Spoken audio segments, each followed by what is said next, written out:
So for our first speaker, Sally Davenport, she's a professor of management at Victoria University Business School and is also director of the Science for Technological Innovation National Science Challenge. Quite a mouthful, so we call it SfTI for short. She has had an illustrious career, including senior roles at the New Zealand Productivity Commission, the McDiarmid Institute, and Te Punaha Matatini, just to name a few. She's a chemist by training, but her research interests cover the commercialization of scientific research, entrepreneurship, and the growth of high-tech firms, as well as innovation strategy and policy. Now, Sally has led research grants covering projects on competitive advantage in New Zealand firms and sustainability and firm-level productivity in our biotechnology and food and beverage sectors. So Sally's here to talk to us today about mission-led research and the innovation that she's leading in the SfTI National Science Challenge. During the course of the session, if anyone in the audience has questions, please pop it into the chat. I'll be watching that, and if we have time at the end, our speakers of each of our speaker sessions, then we can open that up to a couple questions. So with that, I hand you over to Sally.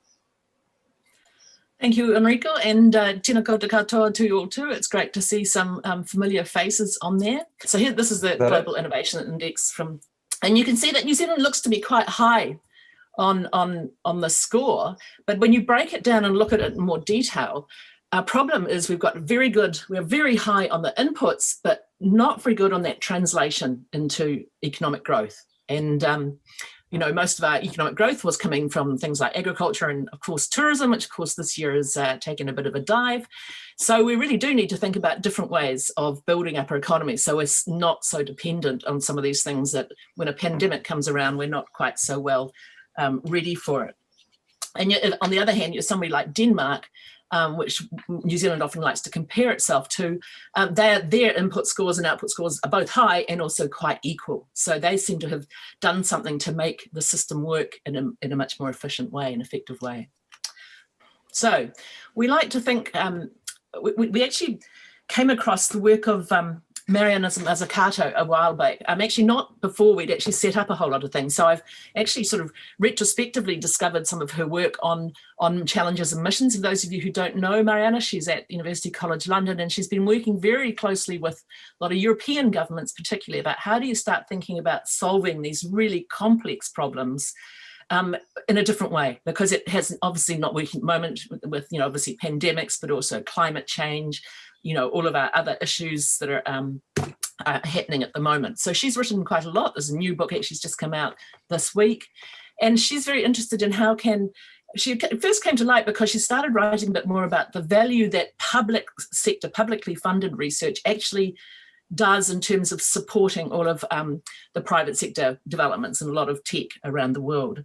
And now she's working very strongly with, I think there was a very good 2018 report on mission-oriented research innovation in the EU. She's actually also just started talking to some of our departments here, so we never know, she might be able to get down here sometime. But so she's very much thinking about those sort of moonshot things. And interesting, just in the previous session on the West Coast, somebody was talking about Google, thinking about not about moonshots, but about kites. And I thought that was quite an interesting metaphor. So she's been working on things like that she's got a climate change challenge where the mission is 100 carbon neutral cities by 2030, and Clean Oceans challenge, and that's sort of plastic free and what have you. So there's quite a lot of very interesting examples of the sorts of missions that she's used. One of the things that she talks about, and actually I have to, this photograph here is actually a photograph of talking about moonshots and mission-led research. New Zealand has developed its own space industry now, and for once our geographic isolation is suiting us very well, because one of the things we can do is we can lob rockets off the east coast of New Zealand and not hit anything. There's very little shipping, there's no land masses, and obviously it's not a very popular place from a airplane's point of view. So, but that was something that's actually been quite mission directed from government here with support of a company called Rocket Lab.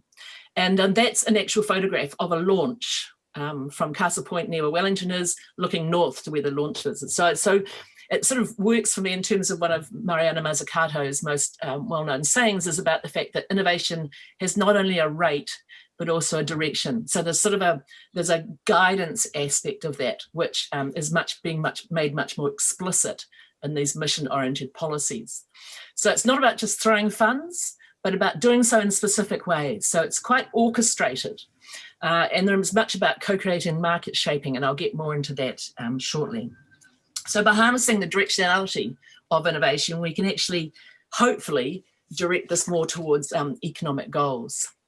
So Mariana Mazzucato isn't the only one who's been doing this. This was some interesting work that's come out of Scientific and American article, which is about UCLA doing sort of university-led grand challenges. Their first one was around trying to transition LA, amongst other cities, into 100% locally sourced water. And we know how much of a problem that is on the west coast, southwest coast of the US. They've also done another one around depression and those sorts of things. So, and what they do is they orchestrate the other players, philanthropy, other associations, the federal, state and local governments to support. So it really is quite a collaborative and coordinated activity.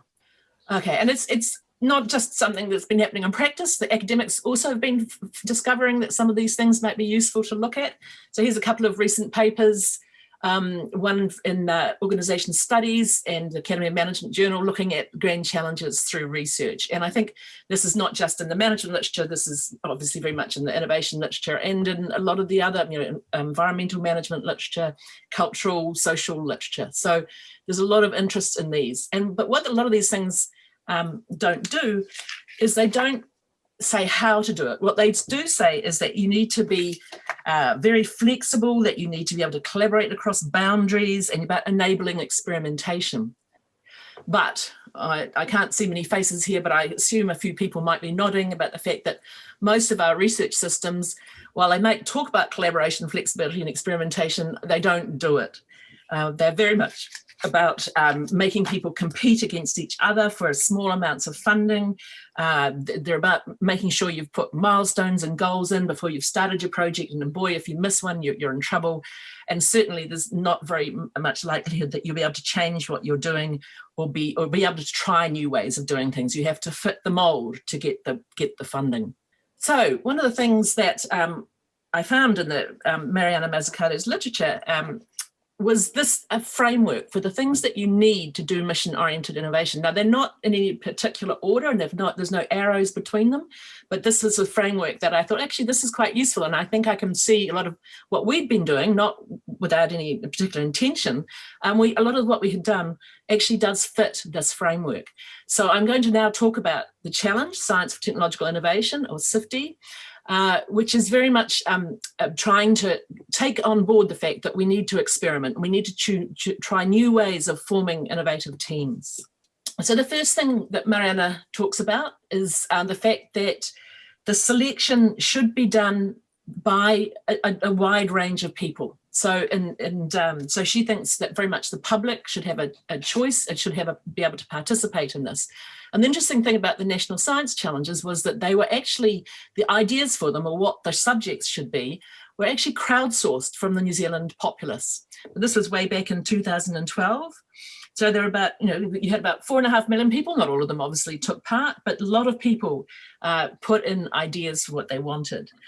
And then it went to a panel, which was led by our chief science advisor at the time, the Prime Minister's chief science advisor, and they decided on the challenges. Okay, so there are 11 science challenges, and most of them are in areas that you'd probably expect them to come up, particularly for a country like New Zealand. There are 3 around health, so better start, healthier lives and aging well. There are quite a few about environment, so our land and water, resilience to nature's challenges, which is a big one at the moment for us, New Zealand's biological heritage, and sustainable seas. And then the Deep South one is actually a climate change one, but at the time, the government of the day wasn't really acknowledging climate change, so they were allowed to call themselves the Deep South. So there are a couple of other ones, building better homes, towns and cities, and high value nutrition. But then they realized that there actually wasn't very much in the physical sciences and engineering space. So our one was added. It didn't actually come, at least in its current form that when it was launched, as one of the sourced ideas, but it certainly is now one of the biggest of them. So this is the mission. Now, we were given these missions, so it's not as if we made this up. this was given to us, and it's to enhance the capacity of New Zealand to use physical sciences and engineering for economic growth. Now, the words enhance the capacity have become extremely important to us. So I'm going to come back to that a bit later, but this is our mission, and this is very much what we think of. And when we think about economic growth, we also think about well-being and prosperity. So it's not necessarily just about a new widget, it might also be helping some communities to engage better in this space for their own benefit.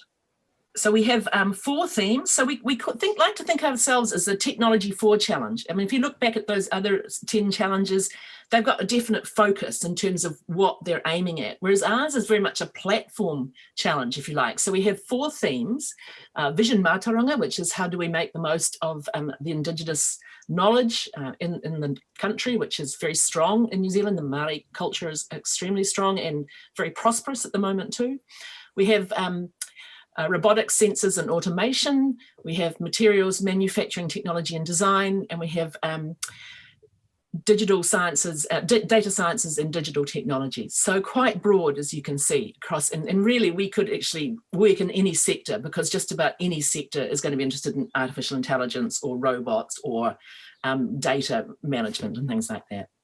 This is just a snapshot of where we are now. So we had it's a 10-year policy, of which we're just through the 5-year mark. We had 106 million for that 10 years, which sounds like a lot, but when you spread it around all the scientists and engineers in the country, it's still not huge. But we've managed so far to support about 416 researchers, and there's some of the demographics on the left, and you'll see that it's widely across New Zealand, and we'll come back to that as well. There's our themes. We do 2 different types of projects: big SPEARHEAD projects, which they're about $1 million a year, and they're much big disciplinary teams. And then we have seed projects, which are smaller ones, about $200,000. Now that's a year. They don't sound that different from the other projects, but it's the way we're forming these projects that's really important. So I'll talk more about some of these processes now. So the second thing in Mariana's framework was about the notion of co-production. So when she means this, she means that with these sorts of missions should be designed together. So we run these things called mission labs. I mean, we're mission-led. I mean, it's taken us a few years to try and figure out what it means to be a mission-led research program, but I think we've got a fairly good handle on it now. That's me with slightly shorter hair.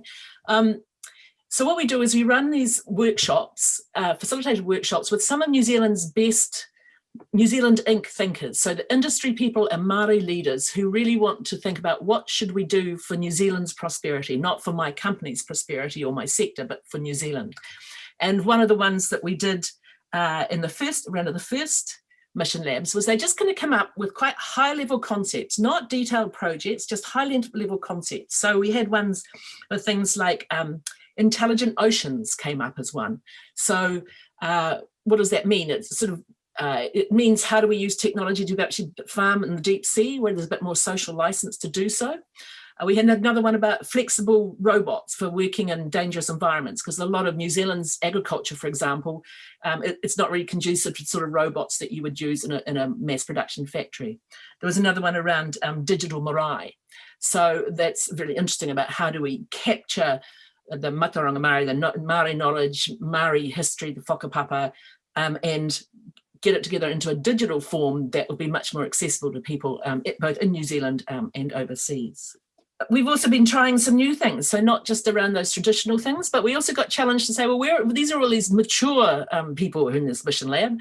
Why don't you do something with the youth? So Rangatahi is just the Māori word for youth. So we think of that as 18 to 35-year-old researchers and tech people. And so we said, okay, if you want to run yourself a mission lab and decide what you want to do, you can organise it and we'll support you. And this was the Rangatahi-led mission lab with young Willoughby there, with Kat Lintott, who's just been appointed to our board as a Rangatahi member. And they ran their own lovely beanbag type session and came up with a whole lot of ideas that they wanted to think about. And we're now supporting them to go ahead with a climate tech, a clean tech type project. So we're up for experimenting, trying new things. The third thing that Mariana Mazzucato talks about is mission definition. So how do you how do you take those high-level concepts and bring them down? So what SfTI does is we develop these spearheads. So we say, we roughly scope them out. So we roughly scope that intelligent oceans notion, for example. And then we have another workshop, which we call the mission design workshop, which is both with some industry people and the researchers in the room to actually co-design what one project would look like. So, and the difference we do there, though, for the mission design workshop, and I think this is really important, and even though we didn't quite mean to do it at the beginning, we're realizing actually the benefit of this, is instead of saying, bring your pet project to this mission design process, we say, bring your capability. If you think you've got something that you could add to this Intelligent Oceans project, then come to the workshop. And so instead of the people who normally have their, their projects in their labs and all their team, anybody can come. So early career researchers can come. People from industry who think they've got capability can come as well. Even Intelligent Oceans, you might expect a lot of people from oceanographic researchers, but actually we ended up with all sorts of different researchers. So underwater drone people, underwater communication people, underwater sensor type people. You end up getting quite a diversity of people in the room, and the project that came out of it is called Precision Farming Technology for Aquaculture, and it's about farming mussels in the deep sea. But if you have to farm them in the deep sea, it's really good because they grow much more quickly. But if you miss the harvest time for those mussels, they turn into rubber. But then if you have to keep sending a boat out, it can cost about $500,000 to send a boat out to the deep sea farms. So they wanted to find out a better way for monitoring and gathering information so that they knew when to harvest. I mean, even just sending out divers is really expensive. So we've got this project where we're starting off with some smart buoy technology, but it's also about getting the data back to land for the farmers to use. And that's going great guns. We're already seeing some very interesting projects and spin-offs come out of that, and it's looking very exciting. So the fourth thing that Mariana Mazzucato talks about is having dynamic capacities. And you remember there at the beginning, I said that our mission says that we've got about enhancing capacity. So what we did right at the beginning was we actually set up a separate fund inside the challenge to fund our researchers' capacity development. So that this means that they take them outside their normal laboratory setting or whatever setting they have and expose them to new ideas around commercialization, around Te Ao Māori, the Māori world, to learn about how to interact with Māori tribes, how to think about, pitching your science, all these sorts of things. And so we have an annual researchers workshop, although we're splitting it up into smaller ones this time because of COVID, of course, but at least we can have these workshops here in New Zealand. And so we're very much about that capacity development. And this has become something that's been really appreciated by our researchers, particularly our early career researchers, because I don't know, in your organisation, particularly the universities, there's not often a lot of development of your own leadership skills, maybe to head a school or something, but not maybe to lead a research team. I mean, often it's assumed that you're in a research team and you learn sort of by osmosis as a sort of working with some mentor that will help you as an apprentice.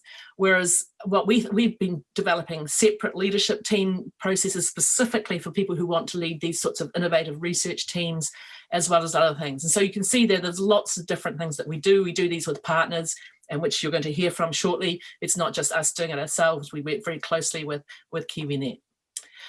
So we have this sort of three-tier model of capacity. So technical capacity, that's the science, sure, but also about enhancing the human and relational capacity of our researchers to be able to engage better in this more economic growth and well-being oriented work. All right, so the next one about dynamic capacities is actually about flexibility. And it's one of the things that we've really embraced, is to think about, the fact that we know that when you put in a research project, it's not always going to work unless you've already done the work and you're putting it in retrospect. So we've built into our contracts and our processes the notion of a pivot. It's become a bit of an overused word in pandemic times, but what we've done is we've said, look, if you get partway down your project and it's not going where you thought we wouldn't normally go, but you want to change slightly, then we'll allow a pivot in the contract, as long as it's not a completely new project. So we allow for some of that sort of flexibility, because we know that these sorts of things happen. This is real research. This is not the research that governments think is just always forward plan and you head straight for it. You don't know. It was, I think one of my students once said, if we knew what we're doing, it wouldn't be called research. And so that's why we think about trying to support our teams with as much as a flexible flexibility as possible.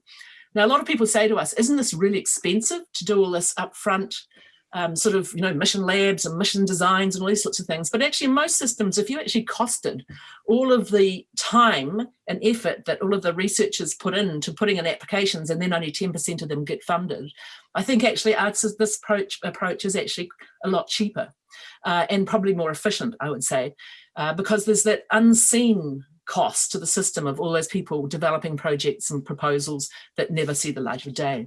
We've also tried out all sorts of new decision tools. That's the fifth aspect of Mariana Mazzucato's framework. And so for example, I'm not going to talk about them all, but in our seed process, so this is where we have smaller research projects where people bid in projects.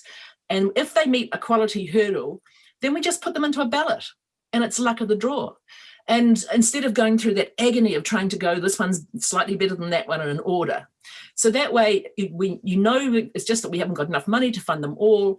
And so we do the ballot, and the researchers actually really like it because they feel like it hasn't been some arbitrary ranking. They made the quality hurdle, it was just bad luck. And often they come back the next year and they have more luck.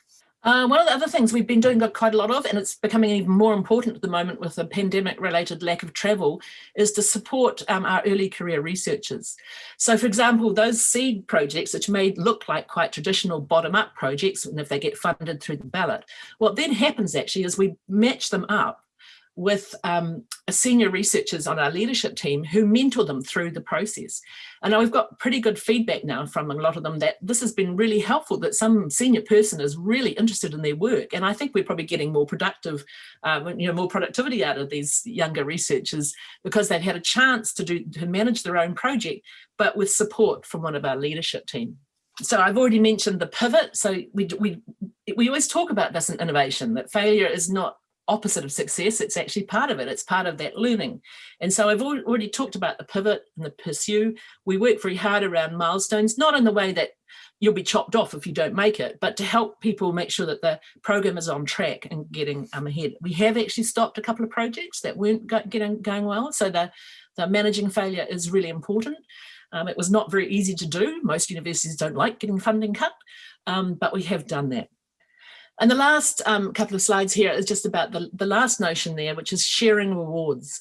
So one of the other things we are doing inside the challenge is that we have a team of innovation researchers, half of whom are Vision Mātauranga researchers, actually studying what we're doing. So we're capturing as much as we can of these insights, we're feeding some of them back to the teams, and we've got some very interesting work coming out of this, some of which has already been shared at previous ISPIM conferences, but it's one of those things that I think is unusual. The other challenges don't have a social science team inside them. So this is another aspect of what we're doing about learning what's working in this for New Zealand and sharing it, and also hopefully learning from it for international teams as well. Okay, so this is also another sharing of rewards. We've worked very closely with what's called the Federation of Māori Authorities, which is a large group of most of New Zealand's large Māori organisations. Now, some of these organisations have had huge reparations back, well, relatively huge reparations back in terms of compensating them for the loss of resources and land and things like that. But they're at the stage now. I mean, they are New Zealand's multinational organisations because they're never going to leave the country. They want to be intergenerational to support their children coming through, and they're starting to realise actually that science and technology is going to be the next thing for them. They've had a lot of accountants and lawyers while they were managing and negotiating these reparations, and now they're thinking about technology. And so we've been supporting the Federation of Māori Authorities with a chief advisor, innovation and research, and helping them to access the innovation system and to build up their own capacity to be able to interact with it, because for a lot of organisations, the innovation systems can be very inaccessible and hard places to get into. And so that's been an extremely rewarding time. This is in a marae, a wharenui, which means a big house.